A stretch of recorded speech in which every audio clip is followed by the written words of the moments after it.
Ich habe mich in meinem Leben noch nie gescheucht, neue, auch grössere Herausforderungen anzupacken und anzugehen. Vor allem, wenn ich das Gefühl hatte, die bringen mich weiter. Oder es tönt spannend. Und ich bin jetzt gerade wieder an einem Punkt, am Ende von so einer neuen Herausforderung angelangt. Und ich musste das Mal wieder an meine Grenzen müssen gehen, beziehungsweise ein paar Tage über meine Grenzen aus. Vielleicht sieht man mir es an.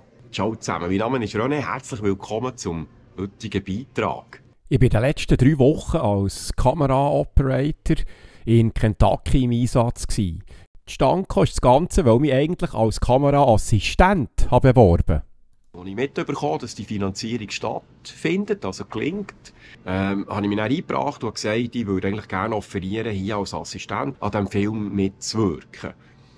Und da habe ich dann aber eine Absage bekommen, weil das Budget, das sind mehrere 100'000 $, aber halt im Filmbusiness ist das relativ wenig und da ist dann das Feedback gekommen, sie haben einfach kein Budget für mich. Und wie ich bin, gebe ich die Alben nicht so schnell auf und habe mich dann anerboten, in saure Äpfel zu beißen und gesagt, ich würde das eigentlich auch gratis machen, weil mir in meinem Hinterkopf war, dass ich dann, wenn ich auf eine Filmschule müsste oder irgendeinen Workshop muss buchen, kostet mir das so. Und wenn ich das aber an einem Live-Filmset lernen wie das gemacht wird, dann ja, ist das die beste Ausbildung. Und habe das anerboten und nach einigem Hin und Her haben sie da dann auch zugestimmt. Und wie es der Zufall dann so will, kommt dann eins zum anderen. Und dann ein paar Wochen später habe ich dann mal die Anfrage bekommen. Die sind dann auf meine Webseite gegangen und haben gesehen, dass ich an und für sich ein bisschen in der Doc-Filmwelt daheim bin. Und haben dann gesagt, sie würden mir eigentlich gerne anerbieten, sie müssten, so hinter den Kulissen müssten sie haben für ihre Investoren, ein bisschen zu befriedigen oder ein bisschen Bestangen bei Laune zu behalten, würden sie gerne während der Dreharbeiten, wenn ich es stageln kann, so einen Behind the Scenes, so einen hinter den Kulissen Film machen, ob ich bereit wäre. Und das habe ich natürlich gerne zugestimmt, weil ich habe dann auch einen Tagessatz bekommen. Das hat dann 4 oder 5 Tage Arbeit, wäre das jetzt gewesen. Und, ja, natürlich eine super Gelegenheit. Und dann 3 Tage vor dem Abflug ist auf einmal die Anfrage gekommen, dass der B-Unit, sie haben 2 Kamerateams, die auf dem Filmset wirken. Das ist eine A-Kamera und B-Kamera. Und aus mir nicht bekannten Gründen hat der B-Kameramann müssen aussteigen. Und dann ist auf einmal die Anfrage gekommen, ob ich die Rolle übernehmen würde. Und das hat dann bedeutet, 3 Wochen Filmen als Kameramann auf einem Hollywood-Set hier in Kentucky. Und wie ich bin, habe ich natürlich ja gesagt. Und das ist so ein Moment, der wie magisch anzieht. Ich habe nicht gewusst, es wird eine Herausforderung, weil ich noch nie auf einem Filmset gearbeitet habe. Ich habe ja keine Filmschule gemacht. Und normalerweise ist der Zugang zu so einer wichtigen Rolle ist da extrem vorgegeben. Also, da die meisten sind Filmstudenten und machen dann ein Studentenprojekt und dann kommt man vielleicht mal auf ein Indie-Projekt. Dann hat man vielleicht die Chance, mal ein Second AC, also zweiter Kameraassistent, und dann steigt man auf als erster Kameraassistent und dann vielleicht irgendwann mal bekommt man die Chance als Kameramann, als Cam-Operator, wie das heisst, zu arbeiten. Und da komme ich ins Spiel, oder? Und lande ich auf diesem wichtigen Posten. Das ist ein Posten, der extrem gefragt ist, weil als Kameramann, als Cam-Op ist man eigentlich nach beim DP, beim Director of Photography und beim Regisseur. Also, auf einem Filmset gibt es einen riesen Boss, das ist der Regisseur. Und dann ist es der DP, das ist der Director of Photography. Und dann ist der Cam-Op. Also gibt es ja Licht-Department und dann gibt es das sind die Gaffers und dann gibt es Grippers. Das sind die die ganze Equipment, das das Licht braucht, herschleppen. Und dann gibt es Art Department, das zuständig ist für Dekoration. Ja, eben, das sind unendlich viele Regeln. Und ich lande dann so eine Rolle, oder? Und habe eigentlich eben keine Ahnung.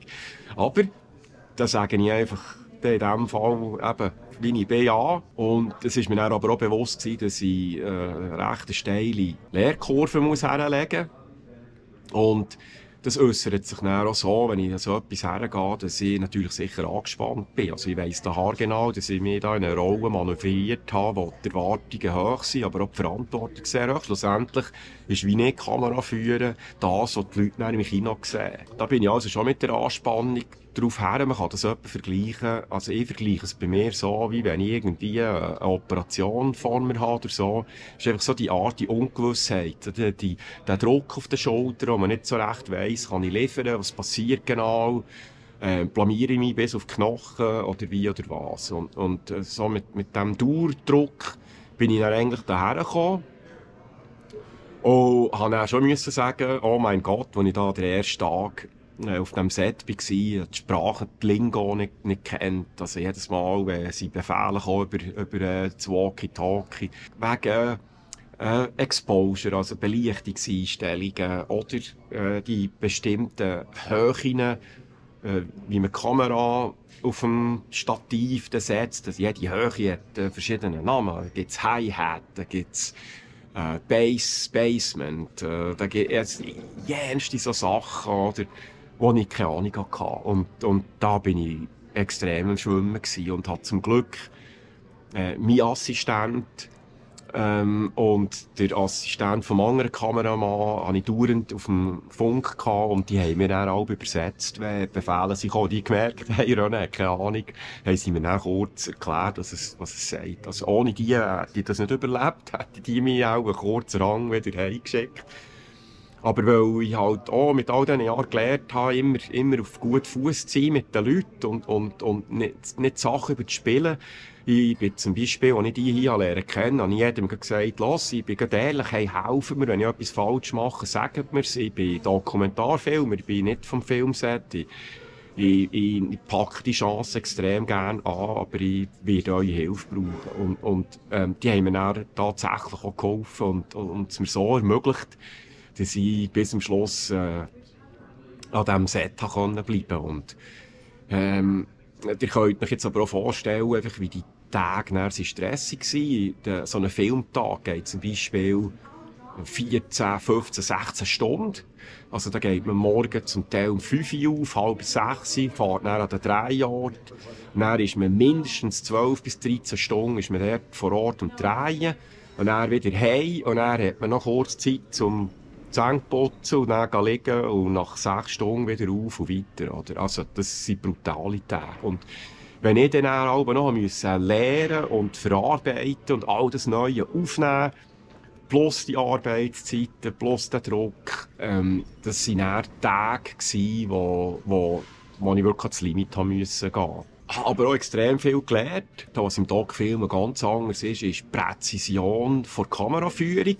Weil hier man ja die Chance hat, zu wiederholen und man weiss, wo der Schauspieler dann schlussendlich hersteht, wird von mir erwartet, dass wenn ich mitfahren mit der Kamera und der bleibt stehen, muss ich dann die Kamera und im Frame innen muss dann die Person so positioniert sein, dass das halt auch als ansprechendes, nach allen visuellen Regeln, schönes cinematografisches Bild gibt, also dass es ein kinotypisches Bild gibt.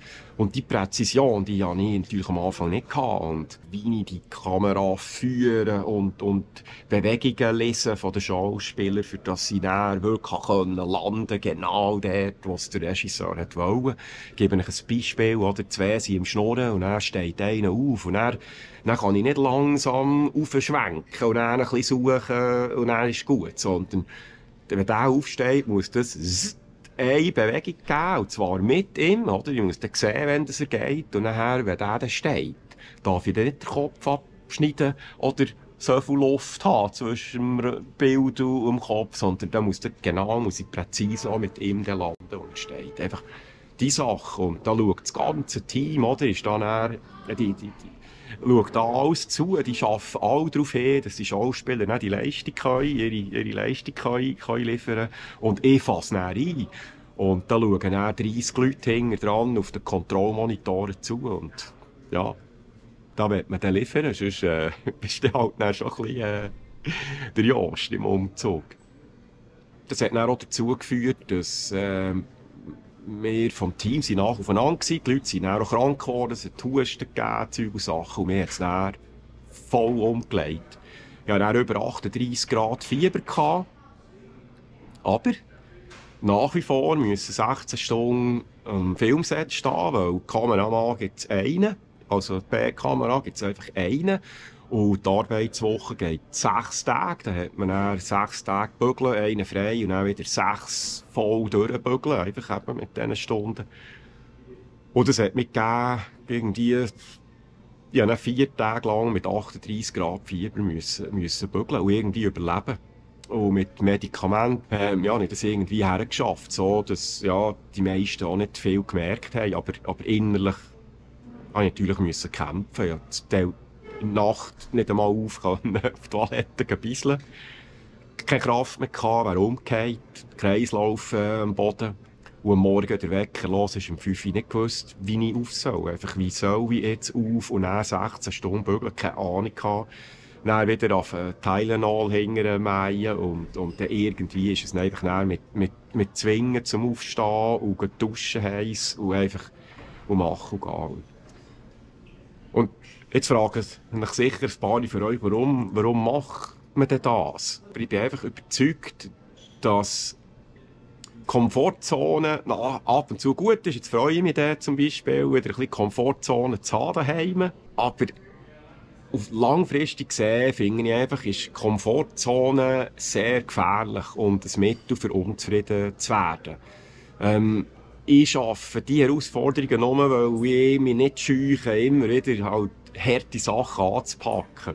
Was ich das Mal davon würde ziehen, ist, dass ich wahrscheinlich zurückgeschaut auf mein Leben ein bisschen, wenn man es jetzt gescheiter anpacken würde, würde ich ein bisschen zielgerichteter die Herausforderungen auswählen. Und zwar meine ich damit, dass wenn ich von Anfang an gewusst, dass ich eigentlich mit Video, mit Filmkameras und mit Doc-Filmen und die Geschichten erzählen von Leuten, einfach, wenn ich das von Anfang an gewusst, dann würde ich nach wie vor sagen, nein, solche Herausforderungen. Aber wenn man das könnte, aufgleisen, dass das alles in eine ähnliche Richtung zielt, dann macht es dann auch Sinn.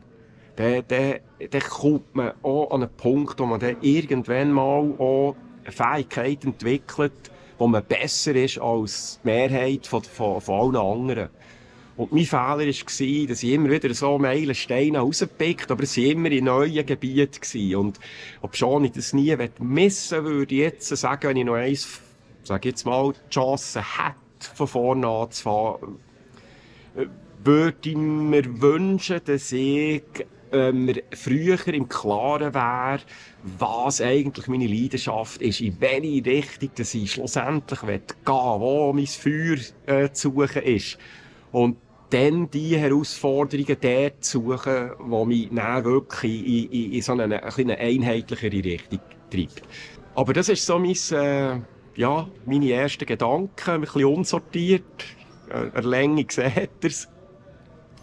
Und ich entschuldige mich auch, dass ich jetzt da nicht visuell noch grosse andere Sachen hatte, aber ich denke, es ist vielleicht gleich auch spannend, mal reinzuhören, was mich da so antreibt, was das dann auch mit sich bringt und halt vielleicht nicht immer nur, es ist dann nicht immer nur schönes Wetter hier oder auch in meinem Leben gibt es dann eben Sachen, wo man muss beißen, wo man den Knebel muss ins Maul nehmen und dann durch.